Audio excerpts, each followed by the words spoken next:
waxaa la yidhi dhismo kasta waxaa laga dhisay dhagax kale dusha laga saaray. sidaasi la mid ah waxaa la odhan karaa dhismaha aqoontana waxaa soo ururiyey rag aqoon-yahanno ah. aqoontaas oo ku dhisan howlihii ay qabteen raggii iyaga ka horreeyey. waxa uusan midkood aqoonin midka kale ayaa yaqaana. intaas waxaa ka soo haray in yar oo daahsoon. qofka doonaya inuu ogaadana waxaa lama huraan ah in uu masaafo dheer u galo. waxay nagu soo badanaya sanadadii ugu dambeysay qaliinka lagu samaynayo hooyooyinka marka ay dhalayaan. qaliin aan ku dhalmaribin qadar Allah aan igu dhacay caad aan ku dhalay rabin operation aan ku dhalay alxamdulillah. ilmaha kulli ma lagu qalaa mase cunugan lagu qalaya maya ilmaha dhan waa lagu qalaa aniga.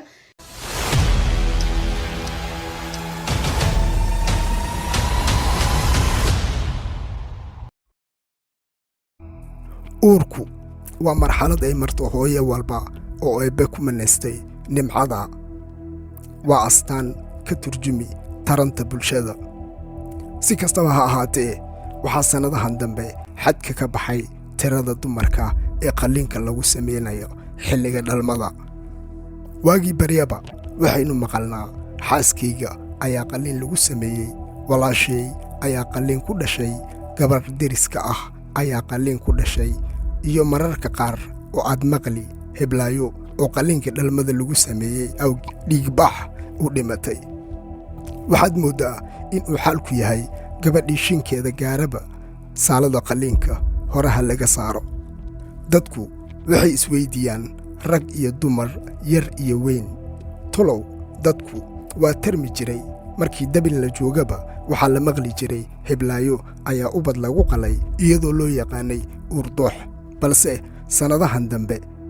maxaa keenay qalliinka tirada badan? say wax u jiraan? maxaa isbeddelay? iyo qaar kale oo badan. waxaa hubaal ah in uu mar uun isweydiin qof walba, iyadoo aaladaha qalliinka ee casriga gaadhsiisan yihiin heerkii ugu dambeeyey, haddana maxaa keenay qalliinkan tirada badan ee xadka ka baxay? run ahaantii ma fududa in hal eray looga jawaabo su'aalaha ay dadku isweydiinayaan. marka si qoto dheer loogu kurgalo sababaha dahasoon ee ku lug leh arrimaha, natiijadeedu waxay noqon mid aad uga fog sida uu malahu yahay.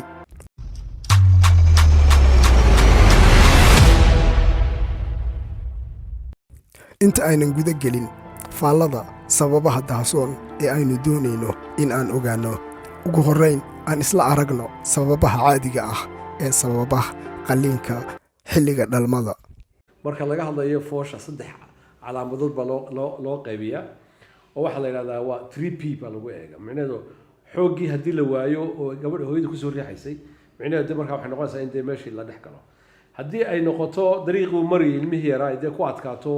oo dariiqi furmi waaye dariiqii ay ishortaagtana, micnaheedu waxay noqonaysaa wixii dee qalliinka keenayay. haddii ilmaha yare soo maray meesha ama ku jira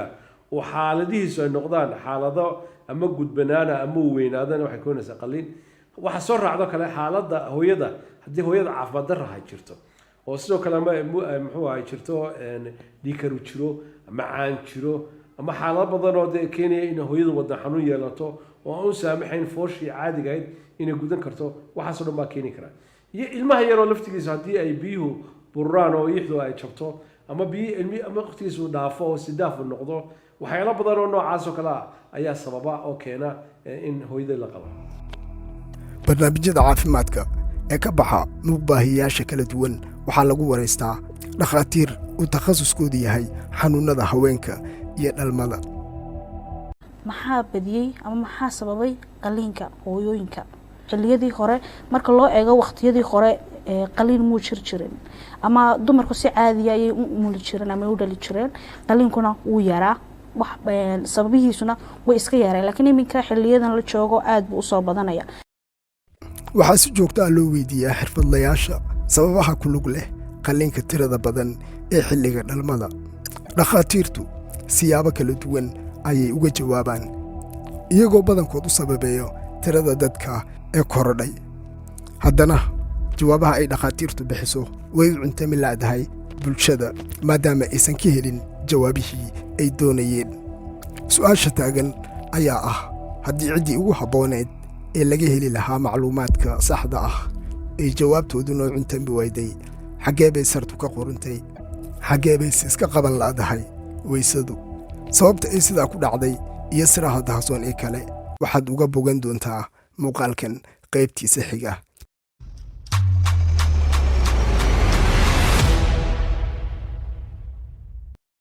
maxay tahay godobta dahasoon ee gunteeda la gaari la'yahay?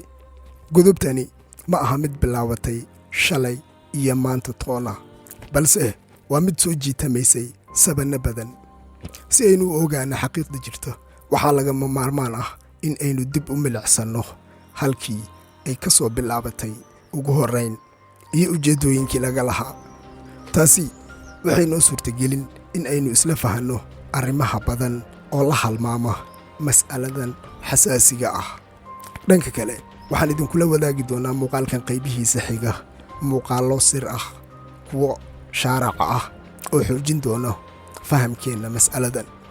dhammaadkii qarnigii 17aad nin la ohan jiray Thomas Malthus ayaa jaraa'id ku soo bandhigay afkaar isagoo ciwaan uga dhigay saamaynta ka dhalan doonta tirada badan ee dadka iyo kororka bini'aadamka. fikraddaasi waxay ahayd mid tilmaami khayraadka dhulka saaran waa mid xadidan oo ma ahan mid sii kordhaya, halka taranta dadkuna ay sii laba jibaarmi marba marka ka sii dambaysa. wuxuu intaa raaciyey, dhulku inama wada qaadi doono, irsaaqdu ciriiri bay geli doontaa, dadkuna way islaanayaan. sidaa darteed intii ay irsaaqdu ciriiri geli lahayd, dadkuna ay islaan lahaayeen ha la xadido dhalmada. markii uu fikraddaa shaaciyey, waxaa soo dhoweeyey dad badan oo maadiyiin ah siina faafiyey. waxaa kale oo fikradda qaatay dhaqaalayahano islamarkaana qayb ka noqday faafinta fikirka odaygu la yimid. wuxuu wakhtigu isku rabo afkaartii wejiye kala duwan ayay sii martay, hase yeeshee 1970kii waxaa mar kale si cusub u bilaabatay dhaqangelinta fikraddii uu odaygu la yimid. waxaa bilowday olole lagu taageersan yahay fikradda ah. waxaa isu soo taray dibadbaxyo, boodharka ay sitaan haldhigyadoodu tilmaamaya sida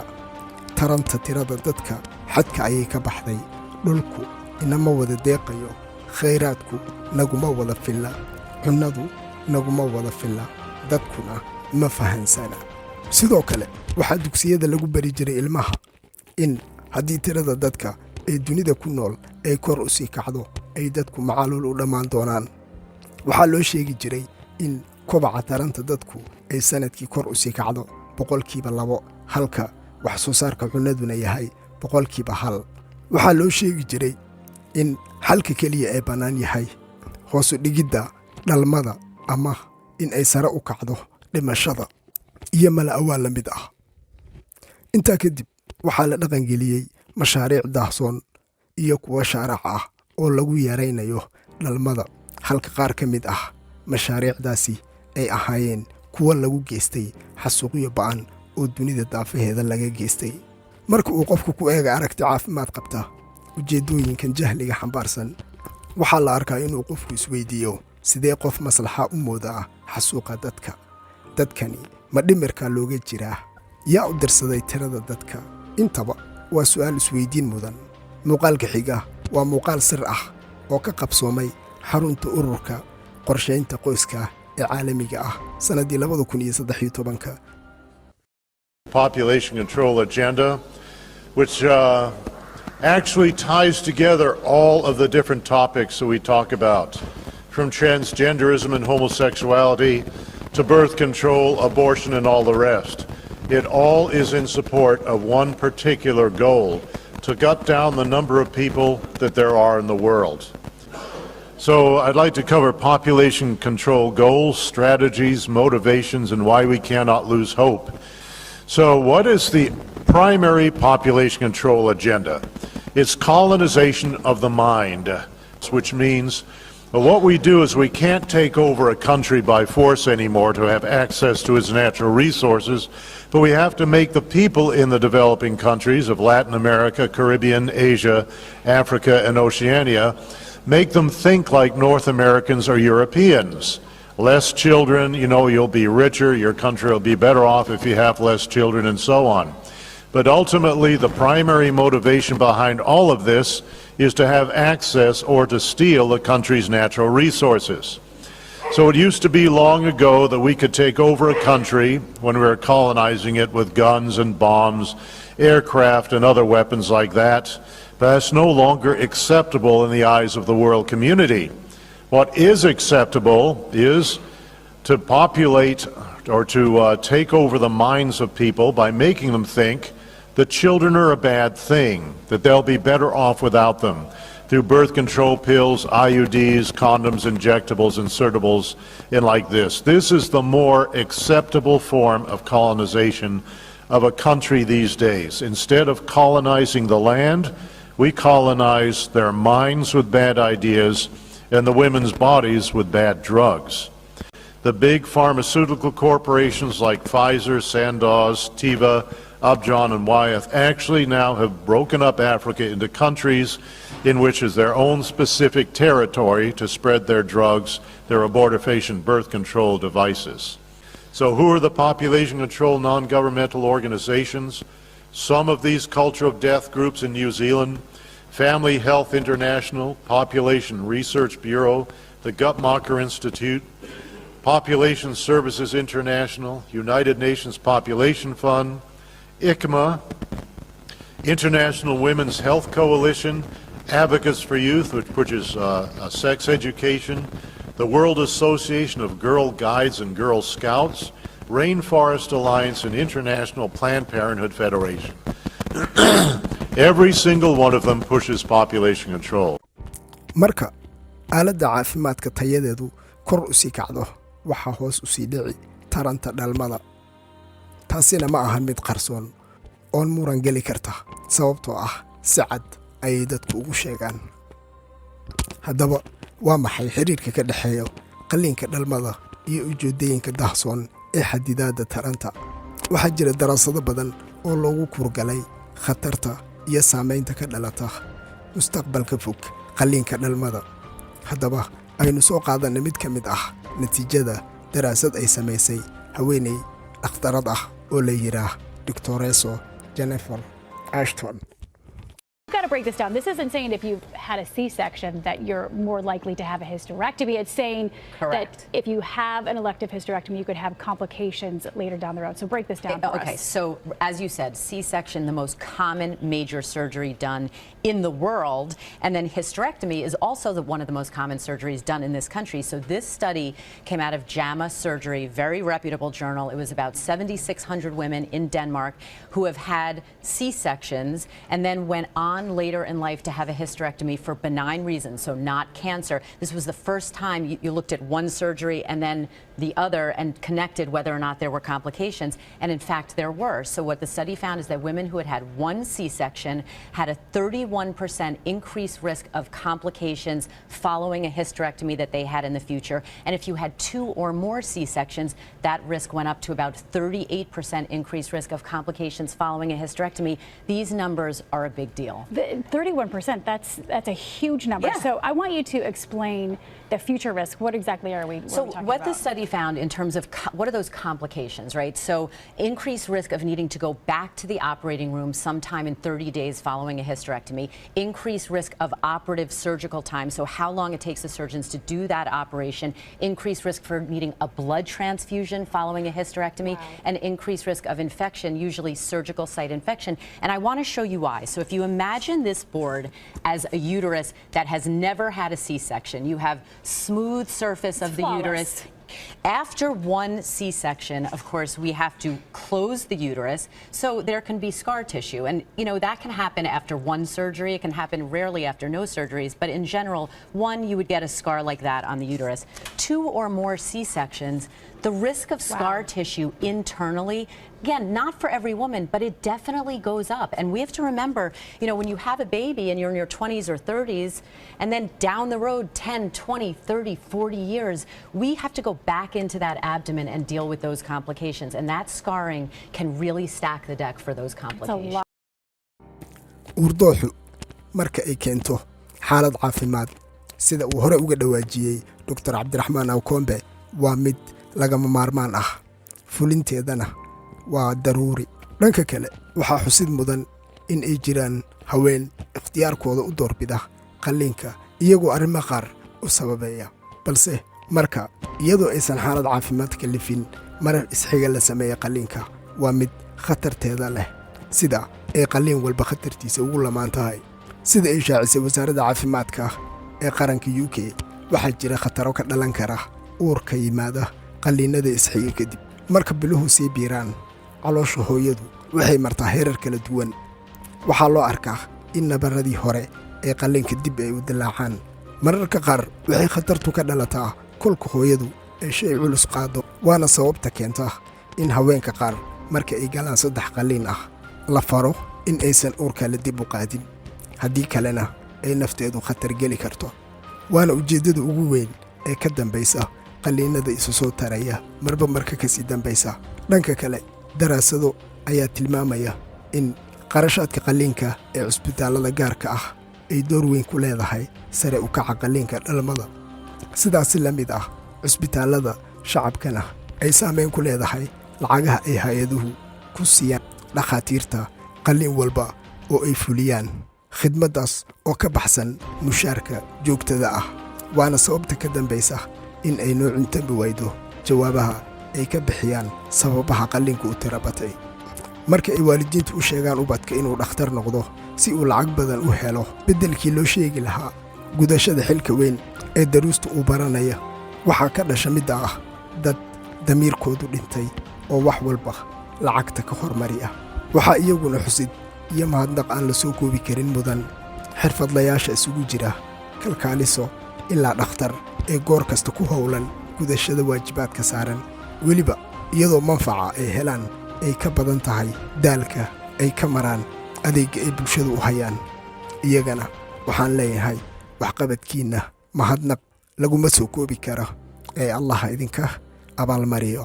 laga bilaabo maalintii ay ugu dhalatay weydiinta sababaha ka dambeeya qalliinada isu soo taraya waxaan isdul taagay macluumaad kala duwan oo mid walba qayb ka qaatay iftiiminta godobta daahsoon ee weydiinteedu lorka igu haysay si kastaba ha ahaatee xogtii igu adkeed waxay ahayd mid ku xusan qaybaha dambe ee buugga la magac baxay mashruucii la dagaalanka nuurka xogtan waxay ugu duwaneed xogaha kale ee aan isdul taagay maadaama ay tani ka hadlaysay howlgalka socda ee bartilmaameedka u ah yaraynta taranta iyo dhalmada bulshada Soomaaliyeed wadahadalkan xiga waa qoraaga buugga mashruuca la dagaalanka nuurka iyo xubin ka mid ah dadkii soo maleegay ujeeddooyinka jahliga xambaarsan ee weerarkoodu cagta inoogu haya inaguna aynan u warhayn markaan safarkii 2 cisho ka nasanay ayaan habeenaysan leebed si aan ugala sheekaysto mashruuca soo kormeeri doono ee yaraynta dhalmada iyo sida farsamo ahaan loo dejiyay waa uu bilaabay hadalkii isagoo si korka xaadiisa ay u sharaxaya qaabka loo wajahayo dhalmada Soomaalida oo xadka bax ah waxa uu yiri Soomaalidu wax walba hal yiraahdo way kaga dambeeyaan adduunyada laakiin hal ay hogaamiyaan oo ay calanka u sidaan waana xagga taranka qoyska Soomaaliga wuxuu celcelisaha soo saaraa 7 qof oo bedela halka Yurub oo dhan markaas ku darto xadiga tarankoodu ku hooseeyo caalamka aynu ku nool nahay dunidan ay khatar ku tahay tirada dadka ay sida macnada la'aanta ah isaga koraya ma qaadi karo ecosystemku waa deegaanka aynu ku nool nahay 9 bilyan oo qof waa in tirada hoos loo dhigaa inta aan la gaarin 2050ka oo la xakameeyaa niyada ayaan ku uri oo isaguma waxa uu iska dhigayaa kii arsaaqada u hayay xagu dadka dunida masiibo ugu arkaa ma weydiin waxaan soo ogahay in aan arrinku sidaa iigu sheegay aanu ahayn oo xaqiiqadu ka duwan tahay waxay ka baqayaan in tarantu tahay gubciida oo dunida ku kala dadkaa doonto maalintay noqotaba waxaa weydiiyey markaa Soomaalida xadkii ayaad ka fikiraysaan in tarankoodu noqdo waxa uu iga jawaabay 2 sida dadka kale ee caadiga ah waa inuu qoyskiiba haystaa 2 qof muddo intee leeg ayaa lagu gaarayaa in taranka Soomaalida xadka la gaarsiiyo waxa uu ku dooday in haddii si fiican loo shaqeeyo ay qaadan doonto waxaan ka badnay 20 sano 2030ka ayaanu rajaynaynaa in Soomaali tarankeedu ay taayada la sinaato oo qoys kasta ay u soo hadho 2 qof waxaa hooyga tusaaleeyay in Soomaalidu leedahay natural birth control waxa uu igu warsaday maxaad uga jeedaa beej degiisa ayaan ku uri 7 qof ee Soomaalida ma wada hana qaado bad dagaalo ayaa laaya in xanuun iyo faqri markaas uma baahna in lagu bixiyo mashruuc dashooda lagu xakamaynayo beej ayaa hadalkii qaatay isagoo caro ka muuqato waxa uu yiri taas ma ahan inaan ka war la'anahay ayaad moodaysaa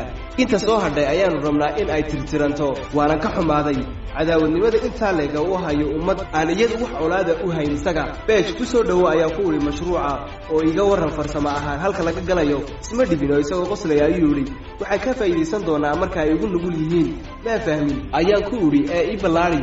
beej wuxuu afka soo mariyey in ay qaliinka hooyooyinka uurka leh u noqon doono waxaanu ku gaadhno ujeeddooyinkayaga marka aanu hooyo walba qalno waxaan gaadhi doonaa hadafka aanu ku joojinno taranka badan sidee ayaad ku gaadhi kartaan ayaan ku celiyey aniga oo kula doodaya in qaliinka muhiim u yahay intii hooyo ay isku gu'i lahayd ama ay khatar ku geli lahayd uurka waxa kaloo aan u sii raaciyey qaliinku inuu xal u yahay hooyada uurka ku dhigtoota sida kuwa ilmuhu isgudbo kuwa biyaha dhalmadu ka dhammaadaan ayaan haysan wax ilmaha soo riixa hooyada miskaha yaree looga boqo in ay khatar ku gasho kuwaasoo dhan ayaa caafimaad ahaan ugu baahan ee aduu sideed ujeedo uga gaadhaysaa ayaan ku idhi beej isagoo u muuqata hab qabweynaan ah ayuu igu yidhi hooyooyinka duruufahaasi ay haleelaan waa ay ka yar yihiin 5%, laakiin annagu waxaan doonaynaa in 5% badbaadi lahaa ee sida fiican u umuri lahayd in la qalo waxaan ku idhi markaa qorshahaagu waa in hooyo kasta ay qaliin martaa waxaa igu yidhi dabcan waa dantayda in hooyo kasta ay marto beej ma ii sheegi kartaa faa'iidada iyo halka danta kugu jirta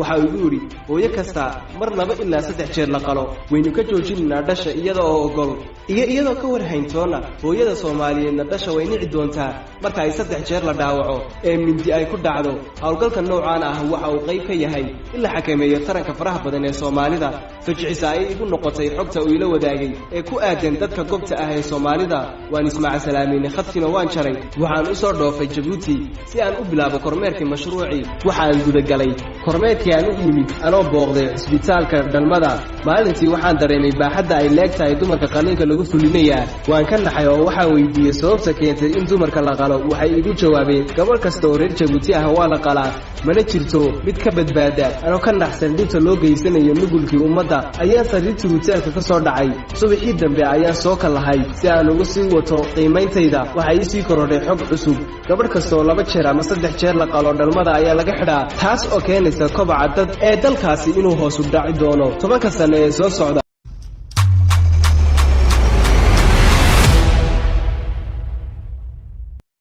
ugu dambeyn uurdooxu waa jiri jiray waa marxalad dhif ah oo xasaasi ah waa marxalad lagu kala badbaadiyo hooyada iyo dhallaanka taasina murankama taagna laakiin arrimaha kale ee ku lug leh ujeeddooyinka dahsoon ee jahliga xambaarsan ayaa u baahan in fiiro gaar ah loo yeesho waa in cidda tala bixinta laga doonanayo ay noqoto xirfadlayaasha damiirka leh ee garanaya waajibaadka xilka saaran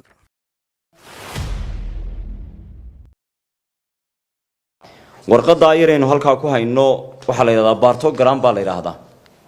xanaano kasta way taallaa cisbitaal kasta way taallaa warqadaasi waa warqadda go-aamin karta hooyadu inay ku dhasho xaggan xubinta taranka ay ka dhasho ama uurdoox ay noqoto waxa lagu go-aamiya waa warqadaas haddaan warqadaa la isticmaalin waxaa imanaysa inaan la kala gelinin cesarean sectionkan hooyadan may u baahnayd mise umay baahnayn laakiin warqadaa iyo shuruucaha ku qoran marka la raaco typical saacadba saacadda ka dambaysa waxay kuu sheegaysaa go-aan ah hooyadani caadi bay u dhali kartaa iyo hooyadani waxay gelaysaa qalliin markaa gabadha midwife-ka ama umulisada ah ayaa warqadan isticmaasha gabadhaasi waa gabadha markay warqadan ay buuxinayso u yeedhanaysa dhakhtarkay odhanaysa gabadhani way dheli kari weyday sababtaa iyo sababtaasay u dheli kari weyday gabadhiiyo qorshaheedii uu cad yahay oo la garanayo sababtay u dheli kari weyday ama ha ka timaado xagga ilmaha ama ha ka timaado xagga hooyadii ayaa dhakhtarkii loogu yeeray isagoo go-aan saxa qaatay ayaa cesarean sectionkii uu samaynaya laakiinse haddii aan warqadaa la isticmaalin ma garan karno hooyadani mayay u baahnayd in cesarean section loo sameeyo mise umay baahnayn marka waxaan kusoo wacyigelinaynaa dhammaan xanaanooyinka dalka cisbitaalada kuwa barayfatka iyo kuwa dowladaba in warqada bartogramka ay isticmaalaan oo warqada inoo kala sheegaysa inay hooyadu C section u baahnayd iyo inaanay u baahnayn in warqada la isticmaalo ama ha noqdo cisbitaal dowladeed ama cisbitaal barayfada ha noqdee waxay ku xidhan tahay siyaasadda wasaaradda caafimaadka in la qiimeeyo cisbitaalada la tago oo xanaanooyinka la tago oo kuwa barayfatka la tago marka wasaaradda caafimaadku waa inay siyaasadeeda eegto wadankii ma ka shaqaynaysaa waayo intaasoo caruura lagu badbaadin karaa intaasoo hooyaa lagu badbaadin karaa warqadda yare baartogramka marka cidda hirgelin karta warqadan inay hirgasho anu maanta ma kala garanayo in cisbitaalada barayfatku ay isticmaalaan warqadan iyo kale inkastoon si guud ahaan aan u ogahay in baartogramka wadanka aad yar tahay inta goobood laga isticmaalo marka waxaan oran lahaa in barayfatis iyo cid kastaba haday meesha doonto ha noqotay wasaaradda caafimaadku ay dabagal ku samayso in la isticmaalayo baartogramkii iyo in aan la isticmaalayn ujeedooyinka jahliga xambaarsan ee lagula dagaalamaya intaa kuma eeka waxaa jira qaar kale oo daahsoon